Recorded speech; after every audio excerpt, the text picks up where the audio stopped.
오늘 자문의 본문은 담보와 보증에 대해서 어떻게 해야 하는지에 대해서 우리에게 말씀하고 있습니다. 오늘 본문에서는 타인을 위해서 담보와 보증을 하는 것에 대해서 스스로 족쇄에 빠진 것이다 라고 이렇게 이야기하고 있습니다. 다른 사람을 위해서 내가 담보를 대신하고 또 보증을 선다는 것은 족쇄에 빠진 것이다. 그래서 결국은 안 하는 게 좋다라는 것이 말씀의 이야기인데요.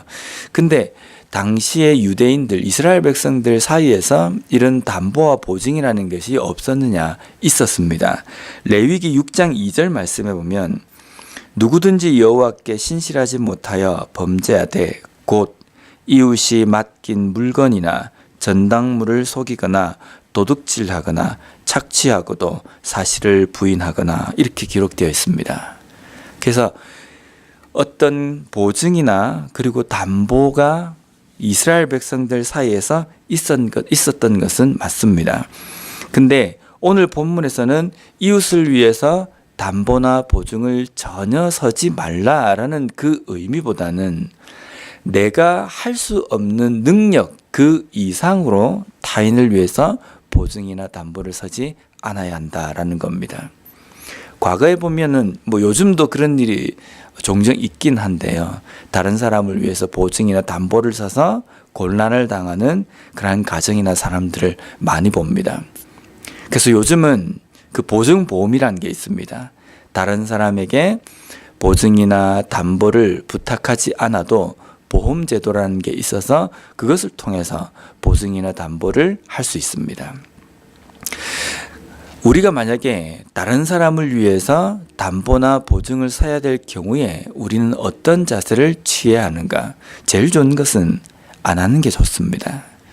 근데 성경을 쭉 읽어보면 내가 누군가에게 빌려주거나 아니면 이러한 보증이나 담보를 섰을 때에는 그 사람에게 나중에 어떤 것을 받으려고 생각하지 않고 내가 그냥 거저 준다라는 생각으로 하는 것이 가장 하나님의 백성들이 가져야 될 좋은 마음이다라고 이렇게 우리에게 말씀하고 있습니다. 만약에 우리가 오늘 본문에도 보면 너가 만약에 타인을 위하여서 보증하였으면 이미 보증을 한 겁니다. 담보를 타인을 위해서 선 겁니다. 만약에 그렇게 했을 때에는 어떻게 해야 하는가? 우리가 타인을 위해서 내 것을 담보로 주고 또 보증을 섰다는 것은 그 사람이 가지고 있는 빚을 내가 떠안는 겁니다. 그리고 내가 가진 소유를 그 사람을 대신해서 갚겠다라고 계약을 체결하는 겁니다. 그러면 그 담보와 보증에는 어떤 의미가 있냐면 그 사람의 빚은 온박 내 것입니다. 그리고 나의 모든 소유는 그 사람이 갚아야 될 모든 채무에 다 쏟아붓겠습니다 라는 약속이 거기에 담겨 있습니다. 그러면 어떻게 해야 하는지 오늘 본문에 보면은 3절에 보면 내 아들아 내가 내 이웃의 손에 빠졌은즉 이같이 하라. 너는 곧 가서 겸손히 내 이웃에게 간구하여 스스로 구원하되 내 눈을 잠들게 하지 말고 눈꺼풀을 감기게 하지 말고 부지런하라는 겁니다. 왜 부지런해야 합니까? 이 사람이 갚아야 될 채무를 이제 내가 갚아야 되는 겁니다. 이 사람의 빚이 내 빚인 것처럼 생각하고 그 빚을 위해서 채무를 이행하라는 겁니다. 왜냐하면 그 사람의 채무를 내가 다 뒤집어 쓴 거기 때문에 내가 그 사람의 빚을 내가 다 갚겠다라고 거기에다 사인을 한 것이기 때문에 아이고 저 사람이 갚겠지. 내가 담보와 보증을 세웠었지만 저 사람이 갚겠지라고 생각하지 말고 내 빚인 것처럼 눈꺼풀을 감지 말고 잠들게 하지 말고 열심히 부지런히 가서 그것을 갚도록 하고 또 내가 보증을 선 그 사람에게 계속 가서 이것을 잘 갚을 수 있도록 옆에서 독려하라는 겁니다. 내 빚인 것처럼 하라라는 겁니다. 맞지 않습니까? 보통 우리가 담보나 보증을 샀다 그러면 저 사람이 갚겠지. 난 저 사람을 찰떡같이 믿는다.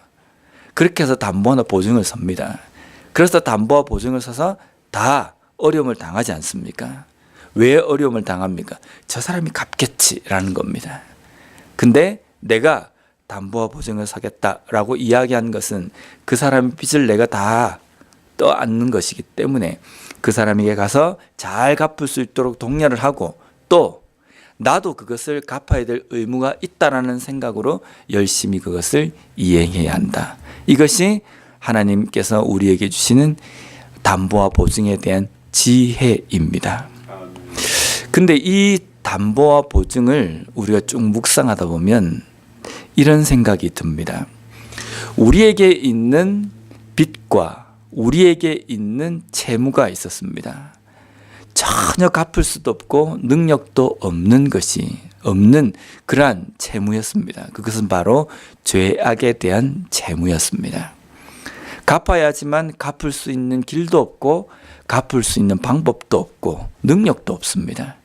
그런데 우리의 그 빚에 대해서 보증과 담보가 되신 분이 계십니다. 바로 예수 그리스도이십니다. 예수님께서 우리의 죄를 위해서 보증하시고 그 채무를 갚으신다라고 인간의 몸을 입고 우리에게 오실 때에는 그 모든 빚이 바로 내 것이다, 하나님 것이다 라는 그 마음으로 그것을 갚으신 겁니다. 왜냐하면 우리에겐 그것을 갚을 수 있는 능력이 없기 때문입니다. 이 오늘 본문 말씀에 보면 그런 빚을 가진 사람은 부지런하고 눈을 감지도 말고 그것이 내 빚, 내가 해야 되는 것처럼 다 떠안고 해야 한다라는 겁니다. 빚이 그렇습니다. 우리가 죄에 대한 그 빚도 마찬가지입니다.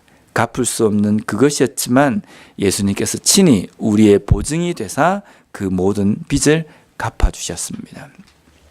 오늘 이 본문 말씀을 통해서 우리가 깨달아야 될 것은 내가 다른 사람을 위해서 보증이 된다는 것은 그 사람의 빚을 모조리 다 갚는 것이고 내가 그 사람의 죄를 용서한다는 것은 그 사람이 가지고 있는 모든 것들을 내가 떠안고 내가 그것을 감당하겠다라는 그 의미가 거기에 담겨 있다는 겁니다. 그 의무를 예수님께서 우리에게 하셨습니다.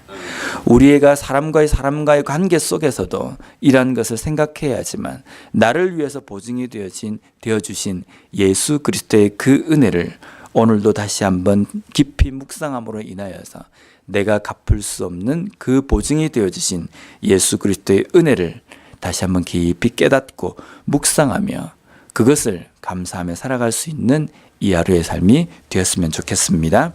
기도하겠습니다.